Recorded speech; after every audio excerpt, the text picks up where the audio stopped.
this year's treasure strand of the London Film Festival yielded the rediscovery of a forgotten classic in Something Wild, a film finally getting the appreciation it deserves 50 years later as director Jack Garfein tours the festival circuit with a restored print. And Cine Outsider was very privileged to sit down and chat with Jack about this remarkable film, with a leading role for Ralph Meeker from Kiss Me Deadly, an unforgettable score from Aaron Copland, and a stunning title sequence from Saul Bass. It's no wonder Quentin Tarantino is a fan.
I'm delighted now to be sitting here with Jack Garfien. He's the director of the 1961 classic Something Wild. Jack, thanks so much for being with us here today. Sure, thank you.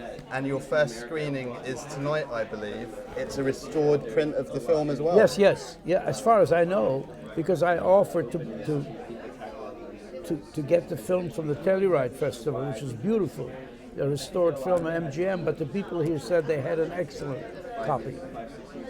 Fantastic. And you were telling me just before we started that Quentin Tarantino is quite a fan of this particular Quentin film. Tarantino was interviewed. I happen to be, sometimes those things are like destiny, you know.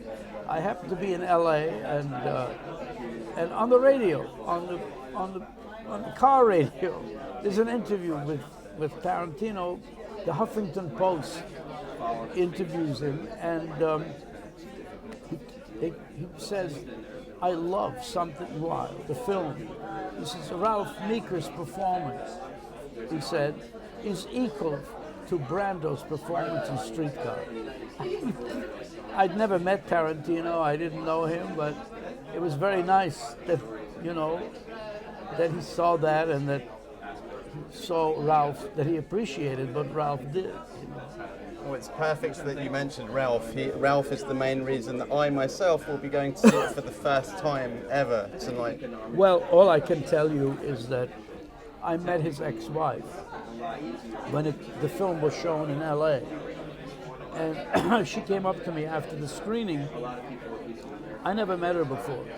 And she said to me, "Well, I want to tell you something, Jack. When Ralph was sick and he was in a hospital, and we knew that, you know, things were not going to go well. And at one point, I talked to him about his work, and he said to me, the happiest experience, what I'm proudest of, is this film I made with Jack Garfien. So I was very touched and moved by that, because even my idea before I cast him, because sometimes you don't know, you don't trust your intuition about casting. You're impressed by the money people who tell you, oh, get Paul Newman, get so-and-so. It means box office, And again, whenever I've gone with my intuition, it's worked out very well. Whenever I've gone with my head and compromised, it's been not a disaster, but a disaster for me. I knew that it was false.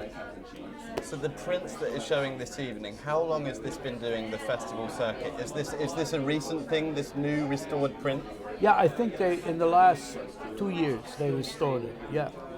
And what has the audience response been to this film, seeing it brand spanking new? Well, digitally scrubbed up. I was amazed. I tell you, I couldn't believe it. The last screening was at the Telluride Film Festival, which was in September, okay? Last month. And I noticed it said the screening of the film at 9:30 in the morning. I said, what are they doing 9:30 in the morning? Who's going to go to see a film like this at 9:30 in the morning? I arrived, it was packed, sold out, okay? But what touched me and moved me is that most of the audience was in their 20s and 30s. Very few in their 50s or 60s, very few. And then at the end, they waited for me outside the theater. And the way they responded to me, I must tell you, I felt, well, things, when you do a work and it's not appreciated, which in some way this film was not in terms of box office response, but people like Henry Miller, whom I didn't know at that time, well, when he saw the film, he said to me, Jack, that character that Ralph Meeker plays, that's me, Jack. That's me, But, when the box office isn't there, the agents don't, so you think, okay, it's an exception, it's this.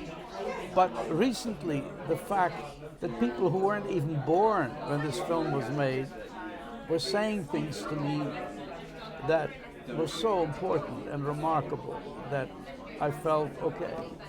Well, I'll share an experience with you. Aaron Copland, who wrote the music for the film, on his 80th birthday, the mayor of New York invited him and said, the city of New York would like to give you a present. What would you like? And they expected him to say that they wanted an orchestra with a chorus. He said, I want Garfein's film show. So they arranged the screening in the Metropolitan Museum. Okay? Now, this was the day of the Doris Day movies, So Rockefeller was sitting there looking at the ceiling. Senator Lehman was looking down at the floor, right? And after I was leaving, Aaron knew that I was disappointed or, He came up to me and said, Jack, as far as this movie is concerned, just live long enough. So, but recently... So you can see it Well, I tried to accomplish that task, okay? So, when recently, the Film Quarterly called it a neglected masterwork, and the New York Times said, you've never seen New York like this. My son called me, who's a classical composer. My son, by the way, won the Grammy this year for the best opera. Congratulations. Elmer Gantry, yeah. Incredible. And so when he called me to say, Dad, read the review in the New York Times. And then I read it, he called me, what do you think? I said, I'm glad I've lived long enough. So he was as excited by that review, I suppose, as winning the Grammy. Both as exciting. Well, I tell you, when he won the Grammy, I think it's probably one of the greatest experiences of my life. The fact, because of the background of our family, you know, I'm the only survivor of my family from Europe. You know, all of them were killed during the war, and my father had a very beautiful voice, and my great-grandfather was a liturgical composer. And what was wonderful is that my son, when he got married, he actually used one of the liturgical themes of my great-grandfather for his wedding music, you know. So the idea that he won the, you know, the Grammy, and, you know, and now he's working on Tom Stoppard gave him the rights to Rosencrantz and Guildenstern. So he's doing the opera on Rosencrantz and Guildenstern. And I heard some of it. It's just really remarkable work. So I'm talking like a proud father. Fantastic. And the screening tonight, we're hoping, of course, there'll be as many 20-year-olds, 30-year-olds, you know, here at the London Film Festival as well. Many, like myself, will be seeing it for the first time. I know. Can you just tell us, you know, what can we expect? Well, I don't want to tell you too much. I don't want to tell you too much, Tim, because I want you to have that experience. Because, as I told you, I went to the Telluride Festival, and if you asked me about the film before the Telluride Festival, I would have given you a totally different impression that after the screening, I discovered things that I never saw, okay? But we talked about Foster Hirsch, okay? So yeah, he's a very special guest that you're very bringing special, with and you he's one of the great critics, you know, in the United States, and also teaches at Brooklyn College. And he has been a great fan of my work, both of the first film that I did with Ben Gazzara and George Peppard, Pat Hinkle, and then this film. And for the last 30 years, every time he's been invited anywhere, he always talked about this film, okay? And then when it was shown the last time at the New York, they gave me a tribute at the Film Forum in New York last year, and Foster was the host who did the Q&A, okay, at the end of the film, and Tim, I wasn't even going to see the film because there's certain things I never shared with anybody. The fact that, okay, you make a movie, and if it's not a success, you know, somehow you feel guilty or that you failed in some ways. I mean, look, Beckett told me this story about Schubert. He said Schubert was ready to destroy all his lieder because no singer wanted to sing it. And Beckett said to me, can you imagine that? If all those lieder were destroyed, one of the most beautiful things. It doesn't bear thinking about, does it? You understand? So I understand. I understand that because I myself, even though I would never admit it to anybody, I felt okay. Maybe in some way I failed. You know, particularly because there's some humor in the film, some scenes. I didn't see the audience respond, and at the end, it left like any other movie or something. You know. So I wasn't at the Film Forum. I wasn't even going to see it, okay? But then I said, okay, I haven't seen it in 10 years. Okay, fine, I go to see it. I haven't shared this with anybody. If you had interviewed me before that screening, I wouldn't have even mentioned this to you, okay? And so I go. I'm amazed. They laugh at the scenes. And at the end, I see these people coming out really affected by what they saw. I couldn't believe it. So I didn't say anything to Foster. And we're walking down the street, and he's behind me, and he says to me, well, Jack, how does it feel 50 years later to have an audience respond that way to a film? So for the first time, Tim, I dealt with that, and I turned to Foster and said, okay, Foster, tell me why, what happened? Okay, because I myself wouldn't have known. He said, Jack, what happened was 9/11. That's what happened, Jack. You went through it before as a kid. You went through the war, your family was killed. These people, only since 9/11, has something happened to them, they realize the consequences. And that's why they responded the way they can now see in the film. I was shocked by what he said. It's a portrait of New York that doesn't exist anymore. Yeah, exactly. And the fact, but the life itself is what exists. The fact, part of it has been destroyed, but it also stands as something that you know is going along on a certain way. I don't want to tell you too much because I want you to see it. And maybe you won't like it, so it's okay. I'm sure I will. Oh, you never know. Well, you've mentioned so many names just during our chat, Ben Gazzara and Ralph Meeker and, of course, Carol Baker, who was your wife at the time when you shot the movie. Yeah. You've also worked with Marilyn Monroe, who, funnily enough, there is a documentary about Marilyn playing here at the London Film Festival. Now, I bet you could tell us some stories Yes. that maybe didn't make it into that documentary. Well, again, I don't feel, whatever I've seen, I haven't seen this documentary. I just don't think they ever capture what Marilyn was, because not what she was. It's impossible to capture anything what anybody was. The complexity of human nature. It's is ephemeral. such, yeah. But what existed there, what was there, I never see it sensed, because here was a woman who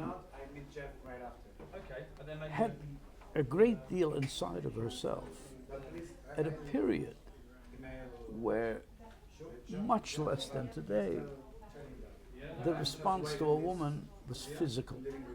She's the most beautiful, okay?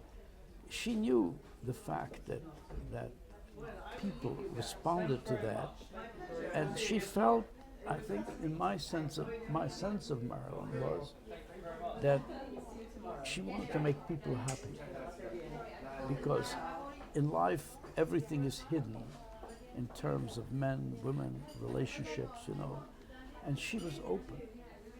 And openness in life is considered a danger, particularly women. So they would look at her and say, oh, she's the girl down the block that everybody can have in bed, okay?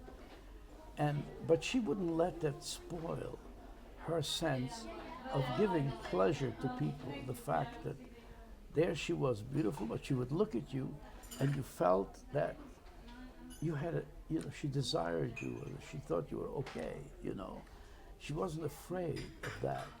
Whereas that's been condemned for thousands of years in women. Only now I'm beginning to accept the fact, the fact that women, in a way, like to be desired, okay? And men are lustful. That's the difference. You understand? So, in a sense, what happened was, what she had inside of her, I believe Joe DiMaggio, loved her, but on a certain level, he loved, he could, not just as her physical aspect, he knew there was something there, but I don't think he was the man who understood or sensed her needs for certain things, okay? Then I think what happened was that she was attracted to men of power, because that's who she came in contact with. She never found a person who knew anything about love, in a real way. Very few men know about that, Women know more about it than men. And she intuitively, she did have a sense that when she gave something, that she gave love. The men that she was with, I think, only took it as pleasure and sexual things. And finally, what she thought is that with the intellectuals, with the people, with the artists, and with the Kennedys, with the political, with people like that, that they would see that in her, But they didn't. They just saw the girl you can fuck on at the end of the block. And I think that's what eventually destroyed her. But I never see that in any portrayal of her. And I had some wonderful experiences, a great deal of humor. You know, I remember we were at the Strasbourgs one weekend, and you know, Marilyn was maybe 4 years older or 5 years older than I was, okay? So at that time I must have been 26, she was 30. We're sitting around the table, and I'm going on about Stanislavski, the Moscow Art Theater, and Stanislavski's protege, Vachtanov, you know, and all that. And then after dinner, I'm in the living room, and I hear, Jack, could you come in here a minute? She called me to the bedroom. I walk into the bedroom. She's naked under a sheet. So, who was the protege of Stanislavski, Jack? And what was his name? And in the Moscow Art Theater, what is it that they did? Your brain went to mush. Of course, exposing the other part of saying, let's see now, hey, there's something else here. And of course, she lay there, turned her head this way. Well, come on, tell me about the Moscow Art Theater, right? And I couldn't hardly speak, you understand? So, I think Marilyn Monroe naked under a sheet is the perfect place to end this. okay. I don't think I can top that. Jack, it's been an absolute Okay, pleasure. Tim. Thank you. I can't wait to see Good the film meeting you. tonight. Okay. And I hope that the audiences come out in droves and you sell out once again. Okay. Thanks so much. Okay, Tim.